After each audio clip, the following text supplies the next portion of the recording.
Want to know what happened in today's episode of Getting Geeky with Game Relief?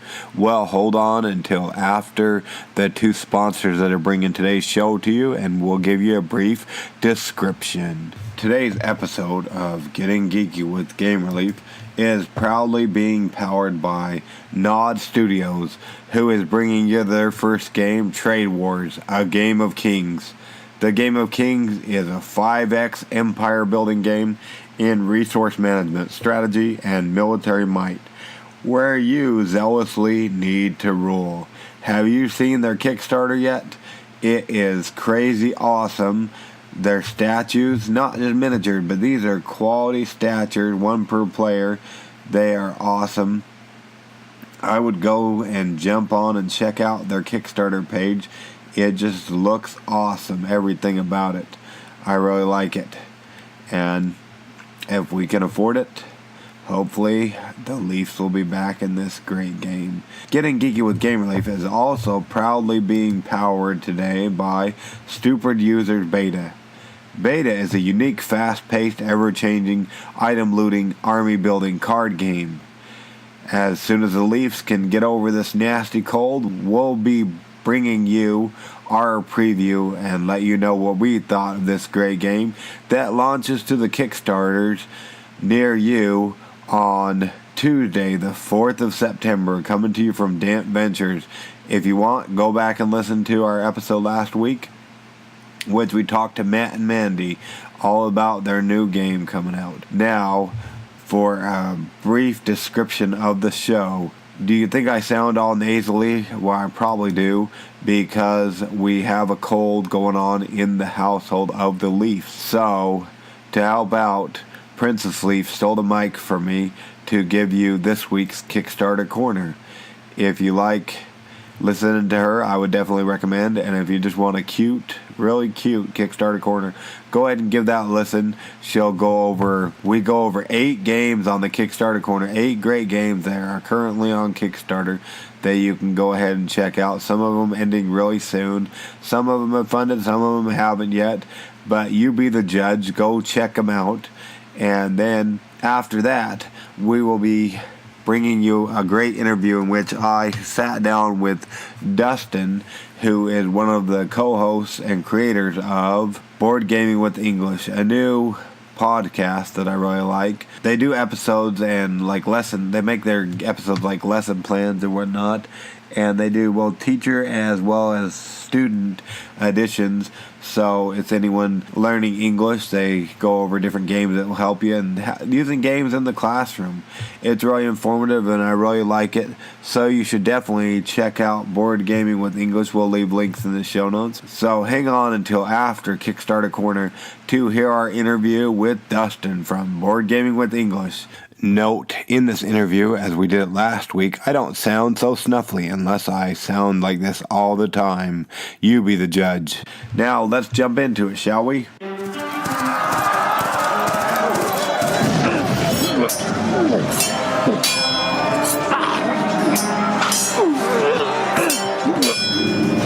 Getting Geeky with Gamer Leaf, the podcast in which one man strives to level up his geekhood and helping you do the same, one battle at a time. Now, let's get geeky with Gamer Leaf.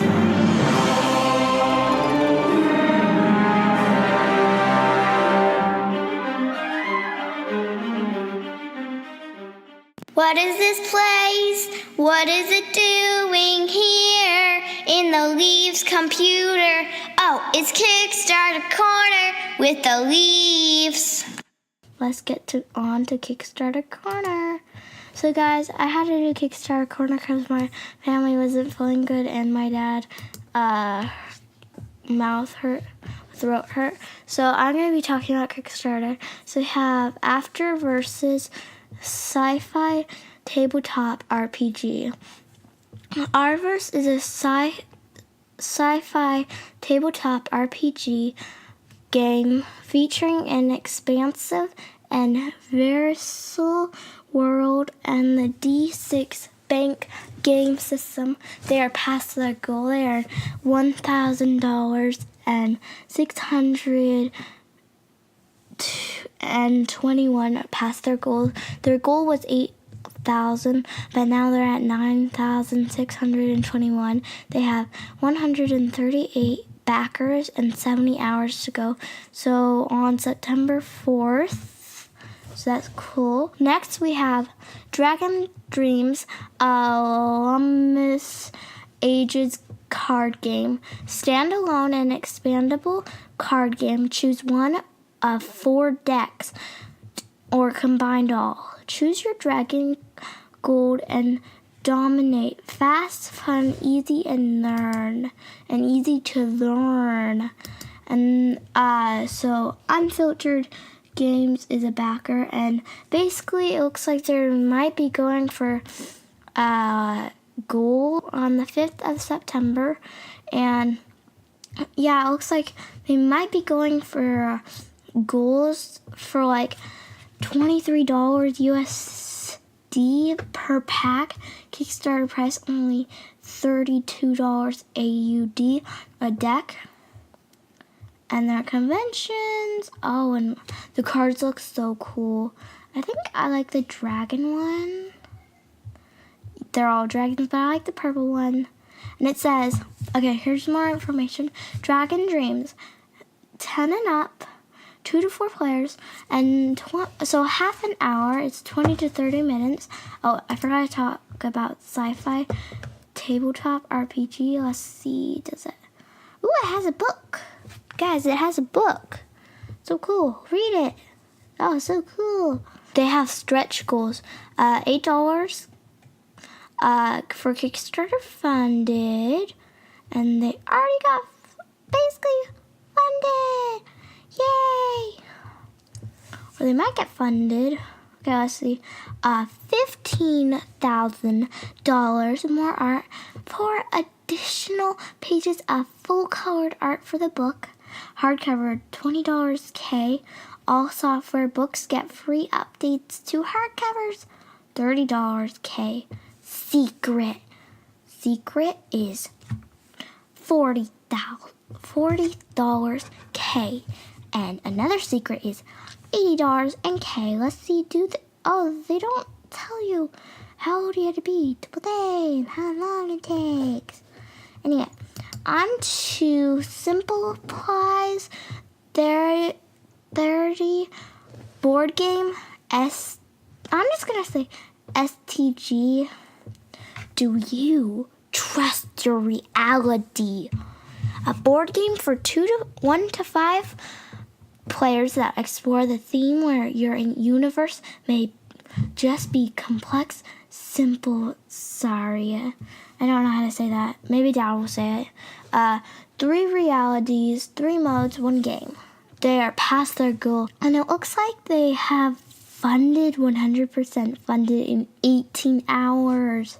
Cool. And they have until September 9th, so go check that out. Oh, they have current stretch goals, and you can go check them out on Facebook, Twitter, and Instagram. And they have cool things. They have a prison, a stone, a prison, and an ark. So go check those out. And then it doesn't say how old you have to be. Maybe we had to scroll down more. Oh, you can, what can you do? You can do challenger mode. You can also do competitive mode. Next, we have Survival of the Dummies, trivia games.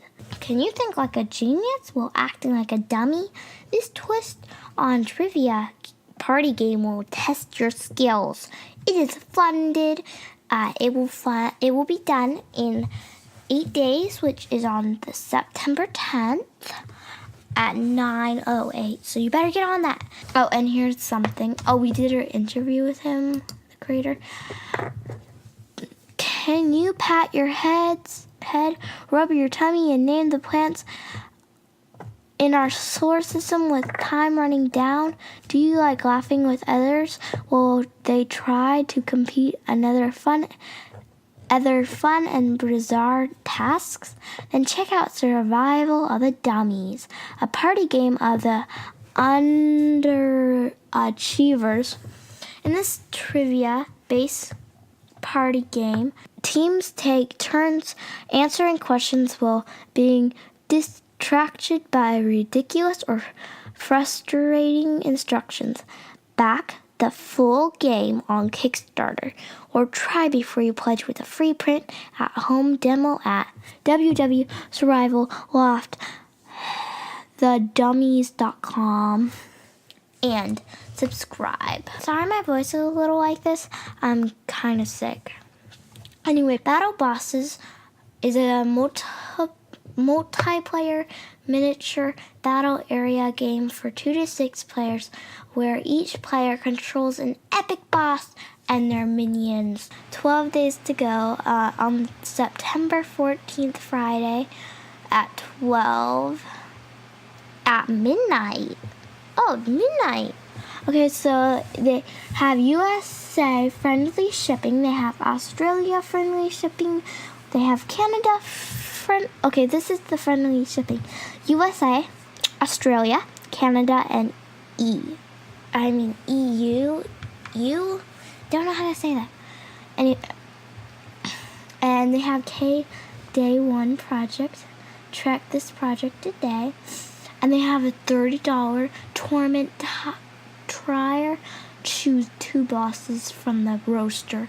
Captain Boo, Doc Splackton,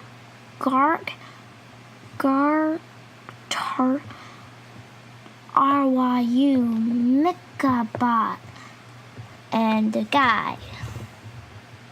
I think Cthulhu? Is that how you spell Cthulhu? Let me see. I'm gonna see. Yeah, that's Cthulhu. Yay! Wee! Woo! It comes with 2 boss miniatures, 18 hex tiles, 9 per boss, character dashboards, 16 miniatures, 12 custom dice, tokens, and a rulebook. And all unlocked stretch goals. $120 battle area tiger, review spotlight, and then it just has, ooh, they did a crazy 8s. And Logan Chop has a review.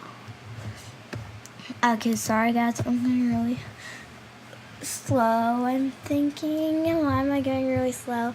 Anyway, rap, gazoo. Let me do something. I'm gonna do something, guys. Okay, let me do something, and let me do something. Okay, let me do something. Okay, let me do something. Okay, is it even going? Okay, I hope it didn't pause. I really don't hope it paused.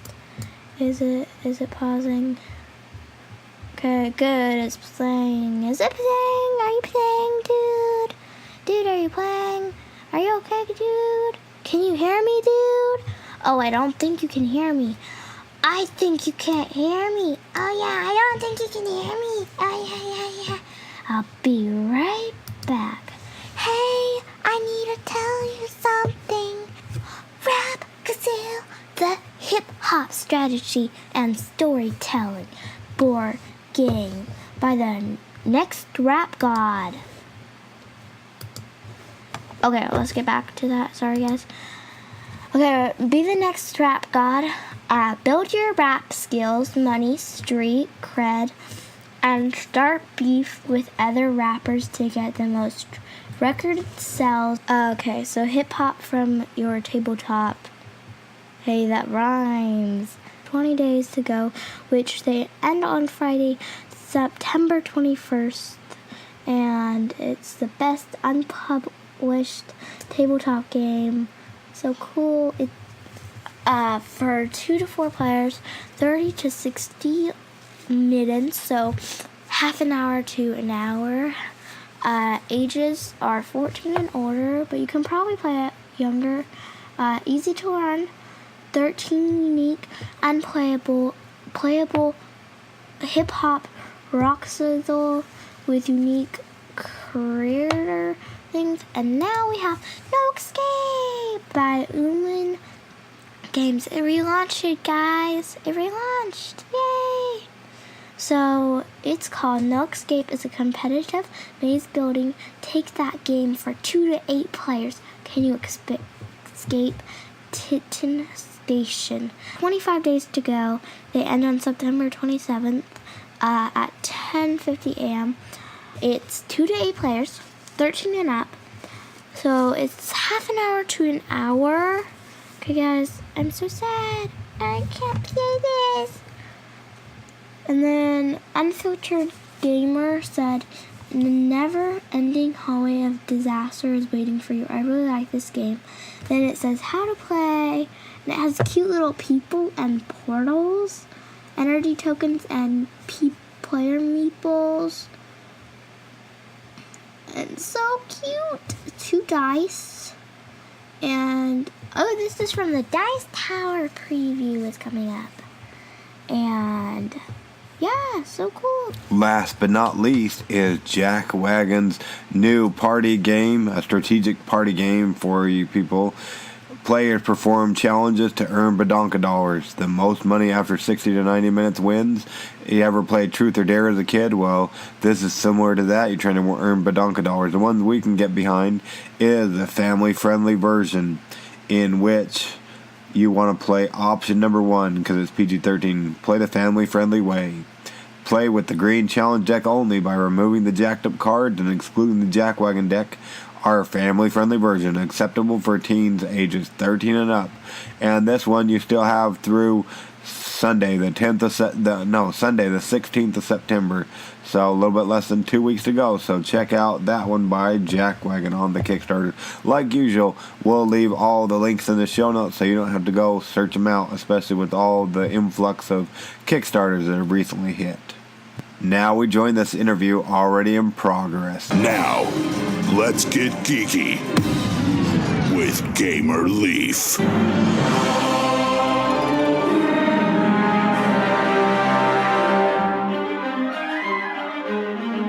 Welcome to Getting Geeky with Gamer Leaf. Tonight we're lucky enough to have on one of the creators and masterminds of another podcast from the other side of the world called Board Gaming with English. Is that right, Dustin? Is that how you fall in line with Board Gaming with English? Yeah, that's correct. Board Gaming with English. Awesome. Well, before we get into your podcast and everything that's great about it, let's rewind a little bit if we could. We don't have to go back too terribly far, but how did you get into playing tabletop board games and whatnot? So I guess I started off playing games when I was pretty young, playing with my grandma. I would play Kings in the Corner. And in that game, you're supposed to play your kings, but I would end up holding them in my hand, and she would call me a cheater. So I guess that was kind of the first memory I have of playing games. But then since that game, I kind of got into like trading card games and played Risk growing up, played Monopoly. And then I kind of fell out of gaming a little bit towards the end of college. I played a lot more video games. And then after college, I kind of stopped playing video games and games altogether. But yeah, that was the origin of my gaming experience. And then you somehow got back into it again after that? Yeah, so I did like an internship in Washington, D.C., and I lived with us. I think the house had like 6 of us all together, but a handful of us would get together maybe once a month to play some games. And that's the first time I played Dominion, and I was blown away by the fact that you can build your deck and play that deck within the same game instead of I was used to the trading card games where you develop your deck before going into the game to play. Awesome. Yeah, quite a bit different. I'm big into, I like deck builders. I've yet to play Dominion, though. I'm big into like Star Realms, and we recently picked up Clank. I haven't been able to get it to the table. I got it to the table, but haven't with kids and this life in general. I haven't been able to play it yet. And we also recently picked up Megaland, which is a Target exclusive that's also a deck builder, but haven't got it to play it yet either. But I like deck builders. Oh, yeah. I really enjoy deck builders. I've only played a handful, like Ascension as well. Dominion was the first one I ever played. I haven't got into all the expansions, but I played a few of them. So is that your favorite gaming mechanic then, or? I really enjoy social deduction games. I think that's my favorite gaming mechanic, just because it with those games you can really, it seems like you can bring in non-gamers. In any social setting, you can kind of play a social deduction game, and it's enjoyable for a lot of people that aren't into the gaming hobby as heavily as maybe I am. Cool bean. So do you have a favorite social deduction game then at the current time? Currently, Two Rooms and a Boom. I think the Tuesday night podcast as well. I just love that game and the mechanics in that game, and the social interaction between different rooms. And I always try to play it at least once a semester with my students to see how I can incorporate learning English with that game. Awesome. So, yeah, I have yet to play it, but yeah, I'm a big proponent or a big fan of Tuesday night games, but I've yet to play that game, but I hear them talk about it quite regularly. Maybe somebody else hasn't heard of that podcast or whatnot, or hasn't heard of that game. What can you tell us about Two Rooms and a Boom, Dustin, and how you play? Well, it's a game for a larger group. I think you can play up to 6, I think as little as 6 people. I think they might have like a 4-person variant as well, but really it works best with 10 or more, I would say.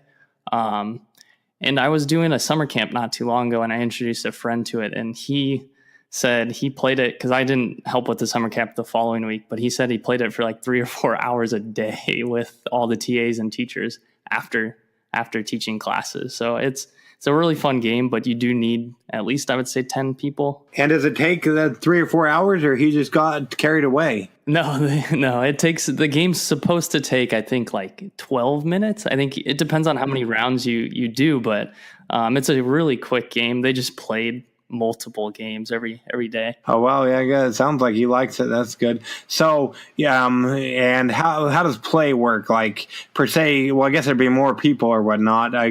Per se, me and you and Rich and some other people were playing. What do the turns look like in that game? Yeah, so the game starts off with 2 rooms. You don't need to have 2 rooms. You can just separate them into 2 different play areas. But you have, let's say there's 10 people, 5 people in one play area, 5 people in the other.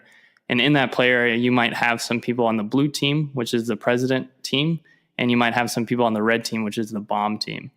And in the game, you're trying to either protect the president or get the president with the bomb by the end of the game. And each round, you have hostages move from room to room. So you're trying to figure out who the president is, you're trying to figure out who the bomb is, and depending on what team you're on, you're either trying to get them together or keep them apart. It's really cool because the game gets a lot of fun because there's a lot of different roles in the game. Like there's a spy. So when you share your card with someone, you'll share the card and your color will look blue, but you'll actually be on the red team. So it adds an element of like lying and trying to manipulate other players in the game. Awesome. And you try to get the bomb and the president in the same room. And if I recall correctly, because you're a teacher or whatnot, you kind of changed it up a little bit where it wasn't necessarily a bomb. I forget. Yeah, I actually, because I work with university students, so the game is okay to use. It is a game. It's not meant to actually be real life. So with university students, I can use the original theme. But on our podcast, we had talked about it because we had someone comment that it's not very classroom appropriate, obviously. So I had thought of the idea, you could adapt the game and change it to like a cat and a mouse, and you're trying to either protect the mouse or try to eat the mouse. Oh, okay, yeah, that must have been what I was thinking of. So word on the street, like you just talked of, is I don't know if it's necessarily new because I think you're going into the 3rd season or whatnot, but word on the street is you have a podcast or whatnot called Board Gaming with English. What can you tell us about this great podcast, Dustin? Yeah, that's right. I mean, we're pretty new. We started in February, and we took about a 2-month break between season 2 and 3. So we just started up season 3 about, I think we're on our 3rd episode for this season. Will come out next week. But it's a podcast to help English language learners practice and improve their English. So we take different games, and by the end of the episode, they should be able to know how to play the game and have the language skills, be equipped with the language skills necessary to play the game. So they should learn the grammar aspect of the game, like the sentence structures built within the game, as well as some vocabulary. We also, season 2, we started doing teacher edition episodes.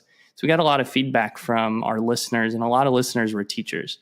And so we decided to adapt the podcast to also incorporate like game-based learning and gamification and other elements of board games and education. Awesome. Yeah. So where'd the inspiration for this whole thing come from, Dustin? Was it yours or Rich's idea? Oh man.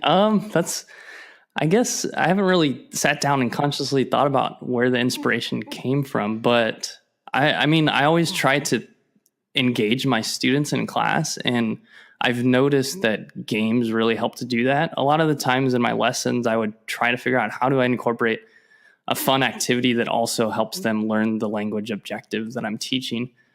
So with that, I knew I wanted to do a podcast as well. And then it just came to me the idea, well, why don't we combine this? Like, why don't I combine my career with something that I really enjoy and bring it to a community of teachers? Awesome. And do your students, by any chance, get extra credit for listening to your podcast or anything?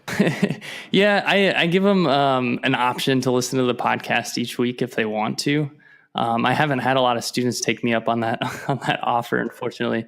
There's been a handful that have went to the site and checked it out and listened and kind of enjoy it. I also, with one of my classes last year, it's an advanced level English class, and we do a lot of work, and especially for these university students, they elect to enroll in this class. So at the end of the year, I kind of give a party and I ask them to listen to the podcast. We played Two Rooms and a Boom. So I asked them to listen to that episode before so we could play the game, and a lot of them enjoyed it. So I guess I like to know someone's getting some use out of it. Well, there you go. That's awesome. Now, I don't know if it's like what it's like there. You're in Taiwan, you said? Right. Yes, I don't know exactly what it's like there, but I know I talked to somebody last night. I was chatting with somebody from Singapore, and he says that podcasts really, like, a lot of people don't know what they are over there. Have you found a similar thing, or what's it like over there? Do people know what podcasts are? Or do a lot of people listening to them or whatnot? Oh yeah. It's not really, there's not really a market for it here. So I like to call myself a podcast ambassador in Taiwan. I will talk to people about it, and I'll talk to them and introduce them to my podcast. And they're not really quite sure. I even pull up the Chinese characters, and I use the Chinese word, which is boke, for podcast. And they're still not like quite sure what it is. So I kind of have to explain to them it's like a TV show, but you can't watch it. Do they have radio over there? Yeah, they do radio, and there's a big English radio channel that everyone listens to. And a lot of people that learn English do listen to audio recordings, and they're probably listening to podcasts and don't realize that it is a podcast. There's like Voice of America. That's an English learning podcast and news site. So a lot of people use that, and they're not really realizing it's actually a podcast. Okay, awesome. Yeah, because the guy I talked to yesterday, he, like, when he tells people about it, it's like a radio show or whatnot. Right. Yeah, it's, I guess it's a combination. They'll listen to like a news article that's read out as a podcast. Awesome. And you've been teaching English over there for how long, would you say, Dustin? This will be I'm going on my third year here in Taiwan. I've taught English in a classroom setting. This will be my 5th year, and I've been in education for about 7 or 8 years, going on 8. And have you always done, I know you said you did some kind of internship there in DC, but have you always been teaching there in other countries then? Yeah, I taught also in mainland China and in South Korea as well. I haven't always worked in a classroom setting. I've worked in different capacities in education. Like in DC, I was working in an after-school program and serving immigrant and refugee families over there. And I've heard on the podcast and whatnot where you talk about like your summer camp. So yeah, and you brought it up briefly, but what can you tell us about, like, you had something set up where they would learn English and play board games, or what exactly was your whole summer camp thing you were doing? Yeah, so we had developed a curriculum to help students incorporate some STEAM as well as play board games and develop their English. It wasn't super successful because our marketing strategy was not very great. So we ended up changing the structure of the program last minute. So we just did 2-hour lessons of board games. And like students learning English language learners would come in and they would play a board game, and we would teach them a short lesson before playing the game. So it's very similar to our podcast, but in a physical setting where we teach them a lesson and we teach them the skills necessary to play the game, teach them a little bit of vocabulary, and then playing that game, they really solidify those concepts that they learned by acting out and by actually doing and outputting that language by speaking and listening to their other players and other students. It sounds like you're getting good feedback from the podcast or whatnot as well. So it seems like the podcast is similar to what you did the board game. Like you do the same thing minus maybe playing the game. I know you played, it seems like you might have played or acted like you played some of the games on the podcast, but not as in depth as you would be maybe if you were sitting down to play the game. Am I right? Right. Yeah. I mean, we've been doing these lessons for about 4 months now, 5 months, and we took a couple months off because we were both not in Taiwan for the summer. So it's pretty new. We've only done it a handful of times so far, but I do it in my class. And in this last semester, I ran an English language corner where every week we would play a board game, and students really enjoy that. And I think it really helps to help master the concept or the language concept or language objective that I might be teaching. Before you started teaching with board games, have you seen a better impact with using board games, or what's the difference between teaching without a board game as opposed to with a board game? Yeah, so that's a great question. I think obviously when you ask students, do you like to play games? And of course, they're going to say yes, because anything that's fun and a little break from the actual structure and of learning and maybe doing the lessons that they're used to doing. They like to take a break from doing that. So this last semester, I collected some data on students in my university, and I asked them how their perception of playing games or board games in class before we played a game, and then I asked them that perception afterwards. So before, there were some students that were not quite sure they like to play board games. So I did a Likert scale test or survey, which is a scale of 1 to 5, like 1 being I don't like to play games to learn English at all, 5 being I really enjoy like playing board games to learn English. So before the game, a lot of them, we had a couple 2s, a lot of 3s, and some 4s and 5s. I can share that actual data with you if you'd like. But after the game, I surveyed 76 students, and out of those 76, 84% of them said they are more likely to want to learn English if they can play a game. So meaning they would prefer, or they want to play English, or they want to learn English if they're playing a game. So you can see that there's a higher level of engagement for those learners when a game is involved. But that's not the main goal of a teacher. We want students to be engaged because learning is more involved when students are engaged, but we also want to make sure they're learning. So what I did is also implemented a quiz. So I implemented a quiz with one class, which before we played the game, I gave them the quiz. And then the other class after the game, I gave them the quiz to see if there was any difference between how much they actually learned versus playing the game and not playing the game. And what kind of results did you get from the quizzes? So one class, the results were pretty good. It was the first time implementing this survey instrument, so I want to refine it a little bit and do it again this semester. But overall they did better. I think if I remember correctly, they scored 5 questions better as a class than after the game than before the game. The other class, I did 3 quizzes. So I did a quiz before, I did a lecture, another quiz, the game, and then the last quiz. And those results weren't quite solid. There was a lot of fluctuation between the quiz results. So I really need to work on refining that quiz and doing it again this next semester. Do you ever get people that maybe like some of the people that were that frown down upon playing games that maybe aren't as engaging as you would like? Yeah. So with that survey, I surveyed 76 students, and one student said they are less likely to want to play games or want to learn English when playing games. So, and with that one student, I don't really know if they just, no matter what I do, they don't want to learn English. So I didn't really account for how much those students may or may not want to learn English in general. So, I mean, I think eventually you're going to run into some students that, you know, they just don't want to play games, or they don't want to use games to learn. And that's fair. And as teachers, we have students that have particular needs, and we need to find out or figure out ways we can meet those needs with each specific student.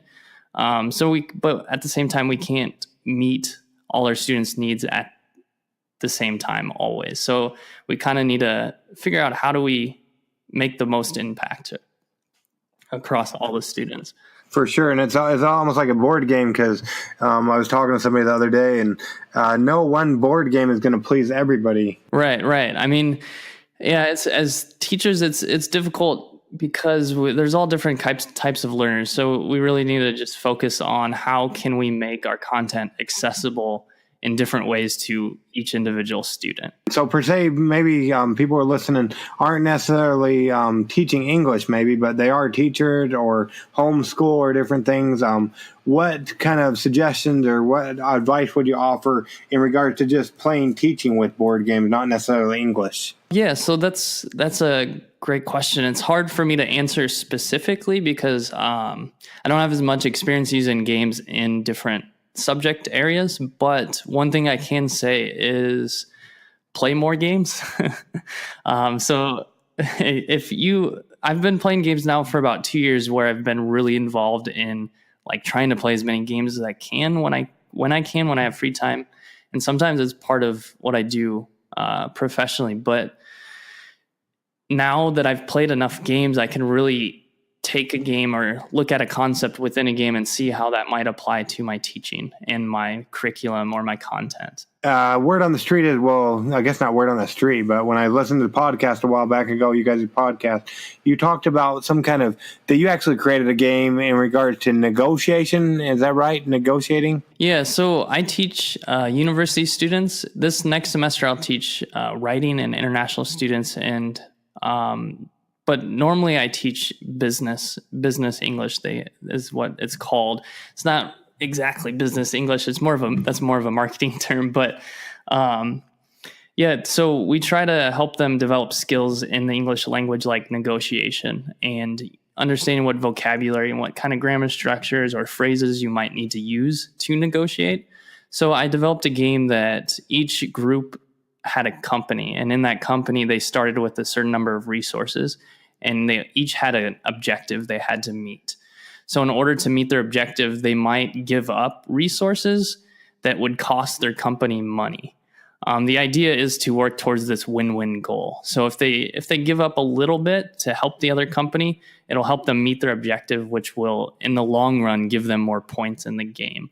So it was a cool experiment. I need to really work on the balance of the game. There's a couple of teams that are a bit overbalanced, and they usually win. How would something like that work? Are you able to, like, I guess it would just depend, but are you able to play test with your students or not really? I guess I wouldn't really call it play testing. Well, play testing it for as a teacher, because when we develop lessons, our lessons aren't always perfect the first time. And we take elements of the lesson that work and get rid of ones that don't.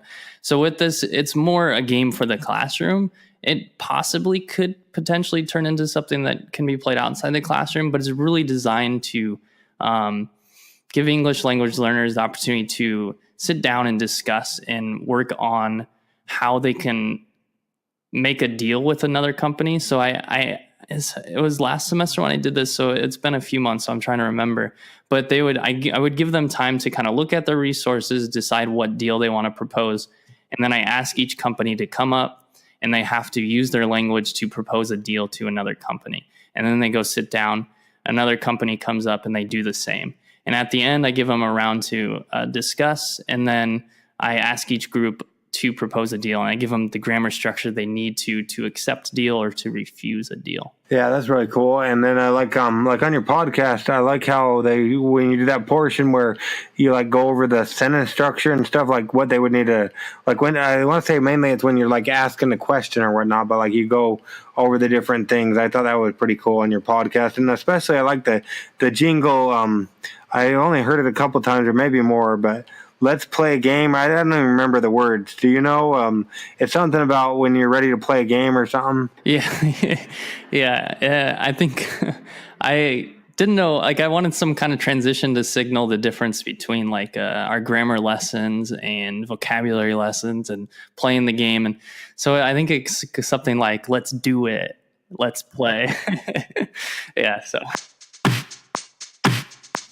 There you go. Yeah, I really like that part of it. That's pretty cool. So, what do we have in store for the third season? And can you give us any, what do you call it? Any hidden gems or any of the inside dirt? Yeah. So this third season, we have a couple other games that we're going to talk about. Snake Oil is one. We will still want to put Dixit on there. We have a list of about 10 right now that we still need to get to. We just released an episode with Jose. He's a former colleague of ours, and he talks about, he grew up in Puerto Rico, so they speak Spanish and English, and he talks about his experience with board games and language, and how he had learned English through board games. And then we have a couple other interviews lined up with some people in the board game industry that also have a connection to education in some way. Are you going to have Alan on? I mean, if Alan is willing to, I want to reach out to him because he is a psychology professor, and it would be cool to have him talk about. I know he gave a speech on or a talk on why we play.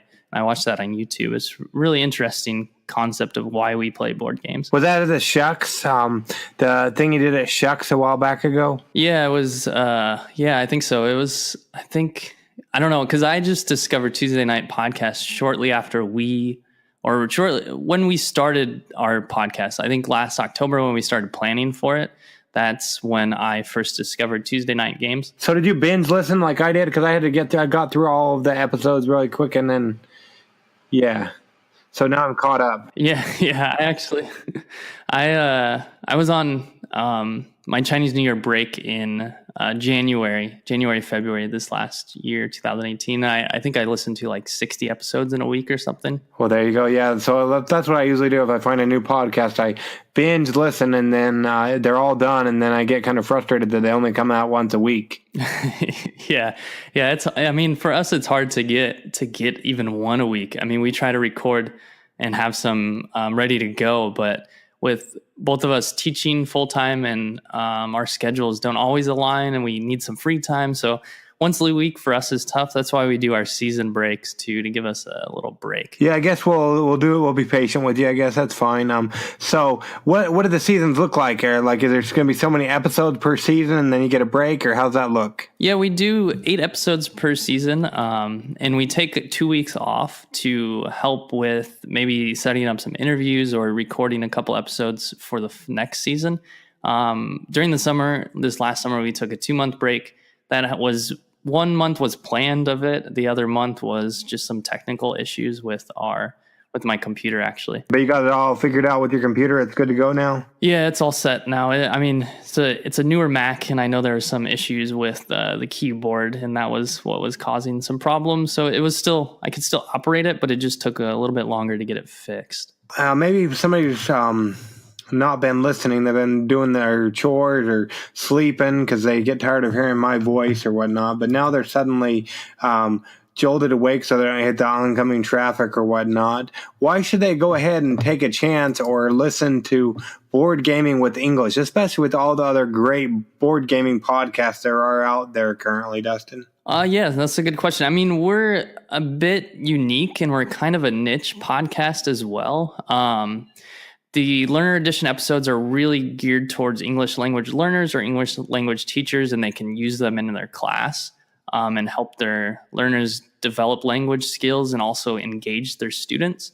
But we also have Teacher Edition episodes that are more they kind of open the umbrella a little bit. So these episodes are geared towards maybe people who are interested in why like board games might help a classroom, or games-based learning could help in education or any other learning setting. Okay, awesome. And I'd encourage other people that aren't necessarily there to listen as well. I really like the content that you guys put out. Yeah, I mean, we try to reach out to board game insiders, I guess, people working in the board game industry as well, and talk to them about maybe design concepts and how they might use those kinds of ideas in learning or different learning settings. Awesome. Yeah. So if how would somebody go ahead, minus coming there to stalk you personally, or if they want to reach out to you, if they're dealing anywhere in education, or they want to reach out to you, maybe get other things on the podcast, or have stuff they want to listen to or hear you guys talk about, how would they go about getting a hold of you guys or finding out more about Board Gaming with English, Dustin? Yeah, so you can search for Board Gaming with English on almost any social media platform, Facebook, Instagram, or Twitter, or we might use the tag BGE Games, and then our website is boardgamingwithenglish.com. And you got a group up. You kept talking about it, but is there finally a group? You finally have a Facebook group? Yeah, we do, actually. It's I'm really excited about both of them because I've been trying to figure out how to incorporate a community revolving around our podcast. And the teacher one it's game-based learning, gamification, other game concepts in education. You can find that on Facebook if you search games-based learning. It might be one of the first groups. You can also find it through our Facebook with Board Gaming with English.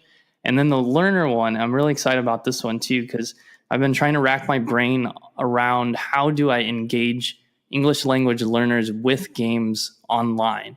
So I know how to do it in my class, but how do I get it to interact with students online? I've kind of finally thought of some exercises and some activities I can do on there, and I'm excited to implement those and see how they go. Awesome. We'll have to keep our eye on it. That's awesome. Now, you said you listened to some of the podcasts, so maybe you're prepared, maybe you're not. But the next portion of our podcast is called Adventures in Application Acquisition, where we talk about an app, be it for your cell phone, your tablet, your computer, or even a video game. And it doesn't even necessarily have to be related to board gaming or English learning or anything like that. It can just be something you use on a constant basis or everyday basis or whatnot. Is there an app you use a lot of that we can talk about for a moment, Dustin? Yeah, I do remember listening to this portion, but I wasn't prepared. We got you. I didn't look. I guess there's a handful of apps that I use, but one that maybe I have enjoyed a lot recently is Strava. It's the running app. Oh boy, and Kindred Spirit.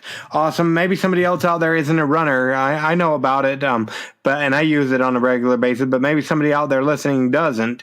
What can you tell us about Strava, the running app? Yeah, so it's a social media running. I guess it also does like climbing and biking, but I just use it for running. It really helps to keep me motivated because I like to compare my run times and how often I run with other friends. I only have a handful on there, but they're pretty competitive. It's really cool. You can run a route and compare your time with the hundreds of other people who have ran that route too. I've turned it into like a kind of a travel companion as well. So I'll go someplace new and I'll try to get on the top 10 in the route in that area so that I can say, I ran this route and now I left my mark in that spot. Oh boy. So we'll watch out for you popping up on everybody else's Strava. How fast are you? I have been out of training a bit recently, but I would say maybe I've been running kilometers here per kilometer because they measure in kilometers. 4.5 per kilometer is my average time, I'd say. So 4.5 minutes per kilometer, is that what you're saying? Yeah, I think maybe it goes to about 7 minutes per mile. I think that's about the conversion rate. Oh, wow. Yeah, so fast. Yeah, so I won't be able to compete for a while probably, but that's pretty good. Awesome. So if you own the rights to the Strava app, what would be one thing you would do to fix it or make it better? Ooh, that's a good question. I don't have the paid version, so I'm not sure what they do and they don't do. I wish I had more friends, I guess, that used it. So I don't know how I could do that. They do a pretty good job at finding friends that use the app. So maybe, I don't know. That's a good question. Well, there you go. You have to think on it and get back with us. Awesome. So yeah, and we've already covered where they can find you or whatnot, but any final parting words on why they should check out Board Gaming with English? Just come check us out, and we really love to hear from others and see what we can do to help the teaching community and as well as English language learning community. I don't know if there'll be any English language learners, but maybe a few, and it would be really cool if we could hear from you. But also thank you for having me on. It was great talking. This was a good conversation. I was glad you had me. Well, no problem. Yeah, we were glad to be able to catch you or whatnot. It looked kind of hit and miss for a while there, but yeah, thank you so much for joining us on Getting Geeky with Game Relief. We really appreciate it. Yeah, thank you very much. No problem. Let's do it. Let's play. I hope you liked being here. I hope you liked this, and I hope you'll listen again. From now on, stay geeky, it goes, until we meet again, stay geeky, get geeky, and bring others into the geek fold. Stay geeky, get geeky, and bring others into the geek fold. Princess Leaf out, because I'm here because he's sick. Bye, guys. Bye. Bye, bye.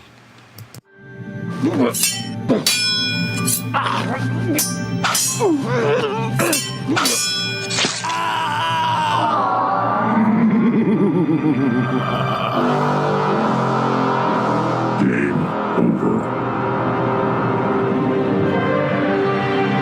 Tune in next week to see if Gamer Leaf and Dreams are respawned.